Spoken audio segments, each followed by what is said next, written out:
Welcome, Age of Vintage Society. Before Tina Fey, Amy Poehler and Ellen DeGeneres, Betty White was the queen of comedy, pioneering her way from the radio airwaves to quiz shows and sitcoms. America's Golden Girl. With the longest career of any woman in television, Betty White is one of the most respected names in Hollywood. Why was Betty White's career a secret misery behind the scenes? Make sure to watch the video until the end and leave your thoughts in the comments. If you're new here, join our wonderful community by subscribing to the Age of Vintage channel. Betty White, the Queen of Comedy. Betty White is an American treasure. She is a well-loved celebrity because, despite her age, she is youthful, funny and spontaneous. She's been in show business since she appeared on her first show, Life with Elizabeth, in the early 1950s. She was our Sue Ann Nivens on Mary Tyler Moore, our Rose Nyland on Golden Girls, and she's seriously increased the quality of Hot in Cleveland just by being in it. Betty White stands out in the crowd because she is one of the oldest celebrities who still hasn't retired. From the looks of it, it seems that she never will, but there is so much more to this Hollywood legend than being a grandma we all wish we had. Even as a young woman, she was a magnificent role model, an independent woman who stood up for what she believed in and refused to give in to societal expectations.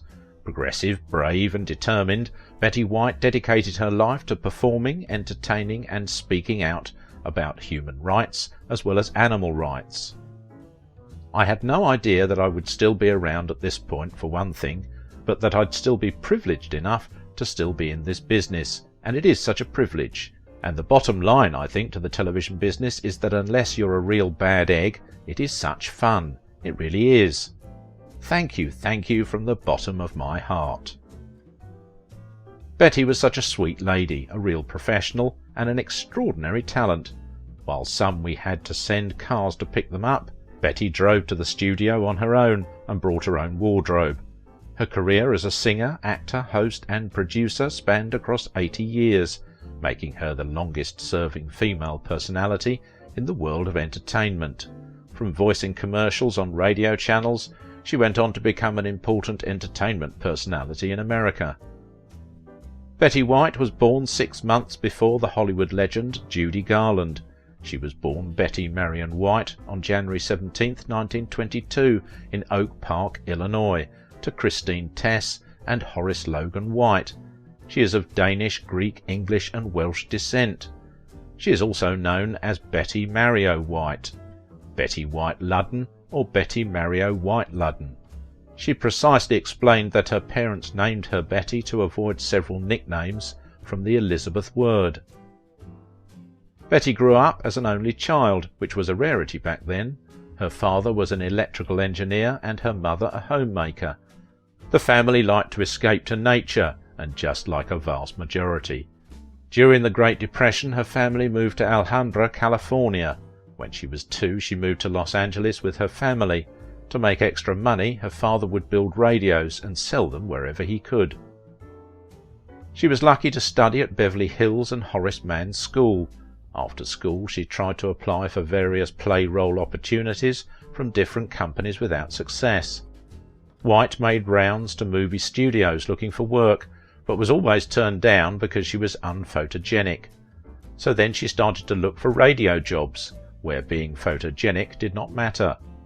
Her first radio jobs included reading commercials and playing bit parts, and sometimes even doing crowd noises. She made about $5 a show. She would do just about anything, like singing on a show for no money or making an appearance on the local game show. Betty White had early ambitions to become a forest ranger, but instead pursued writing, because being a ranger was not an option for women at the time. She originally wanted to be an opera singer. However, her voice wasn't cutting it, and she decided she liked acting instead. She soon realized she is a natural at performing. At the young age of 17, Betty already started working hard on her career and hasn't stopped since. A fun fact about Betty White that most people don't know is that she apparently doesn't remember exactly what her first role was. According to Mental Floss, she danced a Merry Widow waltz on an experimental dance show. This was back in 1939 when World War II began. In light of current events, Betty decided to volunteer for the American Women's Voluntary Services, rather than staying in the entertainment industry. She devoted her days to delivering supplies through PX truck across the Hollywood Hills, and then spent her nights at rousing dances organised to offer soldiers a grand send-off before being shipped out. She admitted that that was a strange era, and everything was out of balance. It wasn't after the war until she started looking for gigs again. She wasn't picky. She sang, did commercials, and appeared on several shows. She got a lucky break in 1949 when she started working alongside Al Jarvis on Hollywood on Television, a live television talk show. During the 40s and 50s, Betty's career skyrocketed, and she became one of the first female stars in the entertainment industry to host her very own talk show. She started producing and hosting her own show, The Betty White Show, which aired on NBC. There weren't many women who held such high positions and enjoyed that much creative freedom. As a true feminist, Betty hired a female director. She was one of the rarest female producers during that time. She collaborated with George Tibbles, an aspiring writer-producer then, to develop the show and garner massive support. Although not many people are familiar with the series today, it did win Betty her first Emmy nomination in 1951. So far she has been nominated an incredible 21 times, of which she has won 5 times. The show received a lot of criticism because one of the cast members was Arthur Duncan, an African-American entertainer. In reply, Betty White would not take him off the show, and instead even increased his airtime. Tragically, the ratings fell and her show got cancelled by the end of that same year. White is best known for her roles on The Mary Tyler Moore Show and Golden Girls. She has also appeared on the daytime soap opera The Bold and the Beautiful, and as Elka on Hot in Cleveland. The Golden Girls is an iconic sitcom that ran from 1985 to 1992. The plot revolves around 4 older single women who share a house in Miami. 3 of them are widowed and 1 is divorced. Blanche is the owner of the house and Rose is one of her friends. Betty White and Rue McClanahan ended up playing each other's roles. Instead of being Blanche, Betty played Rose, a sweet but naive widower who loves charity work and painting. Betty White's character is nothing like Rose's, but she liked the job anyway. Rose is the biggest pushover in the group. In the Golden Girls spin-off show, The Golden Palace, Rose finally becomes a stronger and more assertive character. Rumours of a nasty feud between Golden Girls stars Bea Arthur and Betty White circulated for years, but the truth was more complicated. You can get a fairly good idea how cast members get along when one of them goes up, that is, makes a mistake that causes filming to pause. Betty White is one of Hollywood's most beloved stars, but endured years of vicious abuse from co-star Bea Arthur.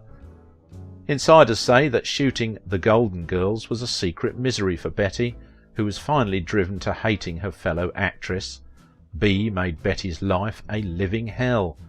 There was no reason for it, except that Bea couldn't stand it that Betty was so nice.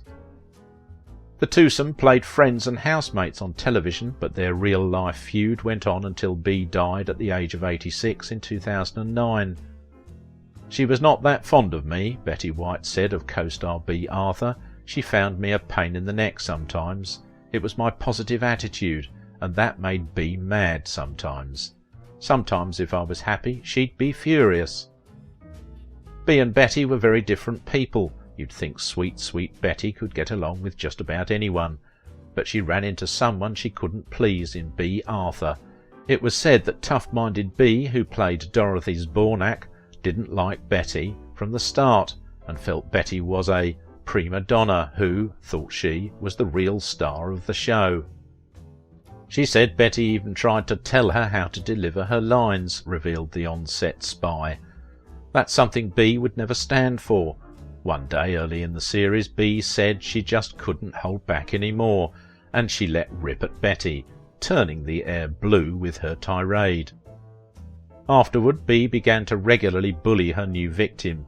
She was so overbearing toward Betty that the other cast members, Rue McClanahan, who played Blanche Devereaux, and Estelle Getty, who played Sophia Petrillo, began calling her the Butcher. Betty would be in the middle of a scene when Bea would start screaming at her and calling her names. Rue's former lover, John Caldwell, said, "Rue told me she kept hoping Betty would stand up for herself, but instead she would just start crying." The feuding and bickering between Betty and Bea concerned the show's producers too, but there was little they could do to end the fighting. The series became a huge hit, but the show's execs had a major headache because of the Bea and Betty feud. The executives never considered replacing either actress to ease the on-set tension, because they brought their characters to life and the viewers loved them. But by the end of the show's run, it often became unbearable to be around them. They simply hated each other. Fact is, Bea Arthur wanted to end the series after 5 seasons, but was talked into doing another 2 years. Adding to tensions, Estelle Getty suffered from extreme stage fright and would sometimes freeze up before a scene. Still, each member of the core cast won Emmys for their performances. Betty was crushed because Bea's hatred toward her had never changed even after all those years. It was humiliating. No one could blame Betty for hating Bea. After the Golden Palace ended, White guest starred on a number of television programs including Suddenly Susan, The Practice and Yes Dear, where she received Emmy nominations for her individual appearances. Betty White was married 3 times. The first time she tied the knot was in 1945 to Dick Barker, a pilot she met during her service at the American Women's Voluntary Services. Not even a year in, the two separated. Then she married an agent called Lane Allen in 1947 when she was 25 years old. The love only lasted for 2 years. The couple divorced in 1949. Allen wanted Betty to give up her career, but she refused to give in. The love of her life was Alan Ludden, a TV host she met in 1961. 2 years later, the happy couple got married, and thus Betty White became Betty White Ludden. They never had children, but she doesn't regret it. He died in 1981 and she never remarried. "If you've had the best, who needs the rest?" she once said about the thought of getting married again. Betty White stated that her biggest regret in life concerned Alan Ludden, her late husband, who passed away in 1981 from stomach cancer. At 93, when speaking with Oprah Winfrey during her Sunday show Oprah, Where Are They Now?, she revealed that not marrying Alan a year earlier was her major regret. They spent 18 years together before he passed on. She had wasted 1 whole year that she could have been with Alan, saying that she wouldn't marry him during the 1 year it took her to accept his proposals. She had a difficult time leaving California to go to New York, but later added with a smile that they finally made it. Betty White is all about animal rights and the conservation of endangered species. She loves zoos and the work they do. If it wasn't for her huge Hollywood career, she would probably become a ranger or a zookeeper. Betty White is an American television icon, yes, but she's also arguably everyone's favourite grandma. No, Betty doesn't have any biological children of her own, but she's been there for all of us for such a long time, and she's simply so lovable that it's hard not to think of her as a grandmother figure. A poll involving 2,000 Americans revealed that Betty White was the most trusted celebrity. In addition, 44% of these people admitted that they would be more likely to be inclined towards a particular company or product if it was associated with Betty White. This goes to show that, although 90+ years of age, Betty White has still got it. If you liked this video, don't forget to give it a thumbs up, subscribe if you are new here, and if you want to support my work, please visit my Patreon page. Now it is your turn. What do you think about the life and legacy of Betty White? It is no surprise that she is America's favourite personality.